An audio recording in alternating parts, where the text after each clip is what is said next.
Hi guys, I've had this tag I wanted to do for a while now. I had it saved and then it's just been hard to get motivated to make any videos lately. But it is the Bookalicious tag from Danny Marks YA, who's hilarious and I love his videos. And who doesn't love doing tag videos? Everybody loves talking about themselves, right? So the first question is, what percentage of books do you get from the library and elsewhere? I get like 99.5% of my books from the library. I'm at the library at least once a week. And like I've said in a few of my other videos, I don't usually buy books unless I've read them already and I want them to keep and I know I'm going to read them again. Or I'll get them at like book sales at libraries when they're like 25 to 50 cents. And I, don't have to worry about reading it and not liking it and feeling like I wasted my money. So almost everything is from the library. What character would you want to be and why? That depends on do I get to know what happens and like that I'm not going to die and stuff. Because I'd like to be Stephanie Plum from Janet Ivanovich's Stephanie Plum novels.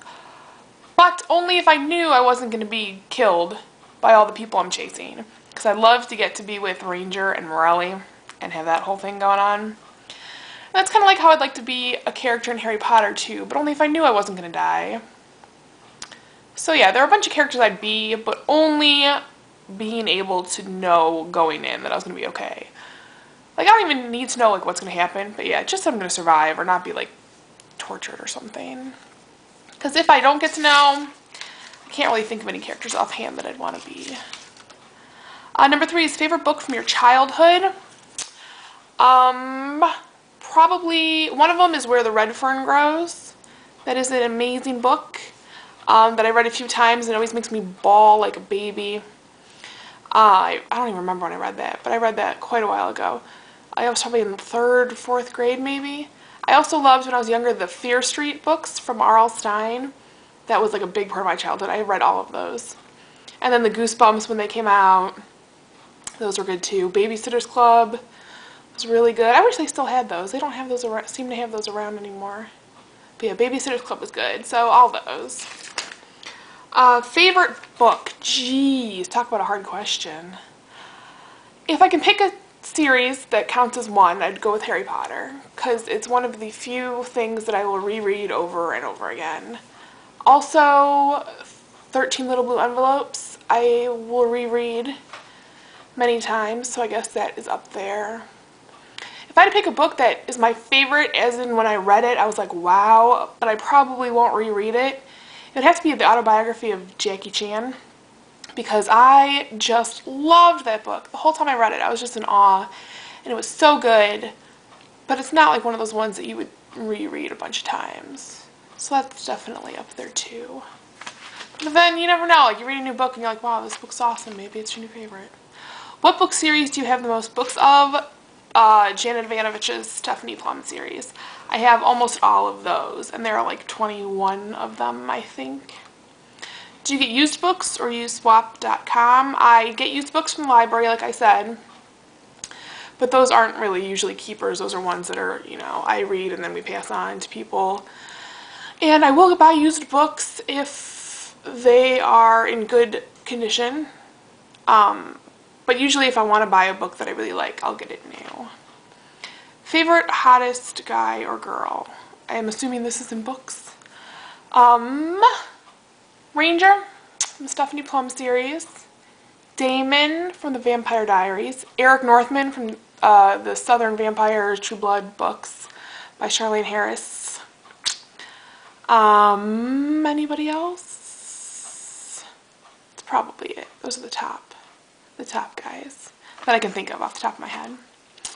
Favorite book cover? I don't really have many offhand, and of course I have none here. Maybe I'll put pictures of them in. The Encyclopedia of the Exquisite I thought was just a really, really pretty cover. It was shiny and it caught my eye on the shelf, which is why I read it in the first place. Anything else? I really like the Michael Scott's the series of the Immortal Nicholas Flamel series. They have cool covers with all the alchemy symbols and stuff like that. So those are cool. I guess that's really it. I don't I'm not big on covers. I don't really pay much attention. Favorite book to movie adaptation? Well, let's move this. My arm hurts. My favorite movie that comes from a book is Jaws, but there's a big difference between the book and the movie, and I really did not like the book that much.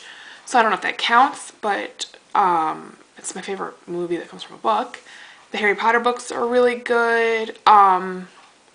Kiss the Girls and Along Came a Spider were both really good movies and books. I'm trying to think. I did look at my books earlier and try to remember, but probably that's it. Like the Alex Cross books and stuff like that. Yeah, that's probably it. Oh, and The Bone Collector. That one too. That was good. When did you start making YouTube videos? Well, on my personal channel, which is just like family videos and videos from anime conventions and stuff, I started a couple years ago. But you know, that's just like random stuff. On here, it's only been a few months, I think. Yeah, so there you go. What's the best place to read? I read at work a lot when the kids are sleeping or when they're just like sitting watching TV. Or I'll occasionally read before bed. I read in the bathroom. Is that gross? I like reading in the bathtub, first of all. But then I read in the bathroom. Everyone does, don't lie. Have you written your own fan fiction? Just recently. I've been reading fan fiction for a very, very long time.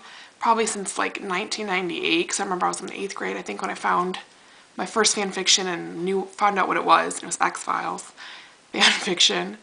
And then I've been into it ever since, you know, changing shows or genres or what kind of fan fiction I'm reading, but I love it, and I just started writing this year, and it's not good. I mean, I'm not a writer. I don't think it's really good, and I just write real short kind of fics, but yeah, maybe I'll link my fanfiction.com and you can read it. I think I've only written 2 Lazy Town fanfics and 1 Warehouse 13, and I'm working on a Fast 5, but so yeah, you can check that out if you want, but really can't say it's worth your time. If you were to write a book, what would the title be and why? I wouldn't, like I said, I'm not a writer.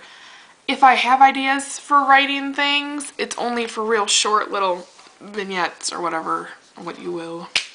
I can never write a whole book. I have no idea what I would do. And so I'm not answering that question. How many books have you read in the last month? I think I hit, the month just ended, so I think I hit 9 or 10, somewhere around there.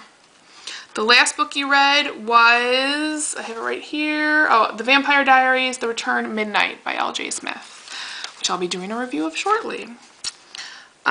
Do you fantasize yourself in the books you like? I do not. Like, I picture it like I'm there, like I feel like it's all around me, like I'm in the setting, but I don't really think about it affecting me. It's more like I'm watching a movie, or I'm watching the people. I'm not there. I don't factor in. Favorite bookstore? I really don't go to bookstores. I like libraries. I guess I go to Borders, now that it's closing, I won't be anymore, but Barnes & Noble, are those still around? I don't even know. We had a good bookstore here called Joseph Beth, but it just closed, so not much bookstores left. Hardback or paperback? Hardback if it's mine and I'm keeping it. Paperback if I'm just carrying it around to read. Do you have more than one copy of the same book? Embarrassingly, yes. Never on purpose. I always used to make fun of my dad because he's the one who got me started on the library book sales, and I always used to make fun of him because he would forget what he had. He had so many books, and he would end up with 2 or 3 copies of the same book. And then I found 2 copies of a couple David Morrell books in my room, and I was like, oh, now it's me too. I do the same thing. Because especially when you have a series or an author where you kind of want everything of, you forget what you have. So I have a few copies of a few David Morrell books and a couple copies of a few Janet Evanovich books. But they were only like 25 cents, so I don't feel like that's that bad. And then if I do have more than one copy, I can leave one around for book crossing. So that's good. Would you rather read about vampires or werewolves? Vampires. I mean, I know vampires are everywhere, and even I'm a little tired of it. But if you get a good vampire book, vampires are still awesome. I don't think I've ever read a book just about werewolves. They're always like a side character. So I mean, werewolves are okay, but vampires. And do you own more than 150 books? Probably not in my like keep books, like in the books I want and will hang on to. But if you factor in like the huge stack of to be read cheap library book sale books, then yes. But those won't be hanging around. And I'm not at my house, so I can't show you, but factoring those in, yes. Without, no. And I guess that's it. So if anyone hasn't done this tag, the Bookalicious tag, and you want to, I tag you. See you guys later. Bye.